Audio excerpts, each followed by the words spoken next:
En 2022, lors de l'annonce de l'opération militaire spéciale en Ukraine, Vladimir Poutine a adressé un avertissement ferme à toute puissance extérieure envisageant d'interférer dans les événements en cours. Il a affirmé que toute intervention serait confrontée à des conséquences d'une nature inédite, que les nations concernées n'avaient jamais expérimentées dans leur histoire. Poutine a clairement stipulé que la réponse de la Russie serait non seulement immédiate mais aussi sévère, soulignant ainsi la détermination de son gouvernement à protéger ses intérêts et à faire face à toute opposition. Un rappel opportun.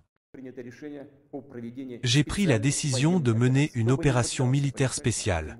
À ceux qui tenteraient de nous empêcher, et plus encore de créer des menaces pour nous, pour notre peuple, ils doivent savoir que la réponse de la Russie sera immédiate et entraînera des conséquences auxquelles vous n'avez jamais été confrontés dans votre histoire.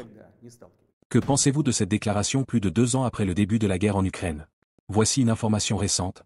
L'Occident a rejeté la demande de Zelensky de mener des frappes profondes en Russie.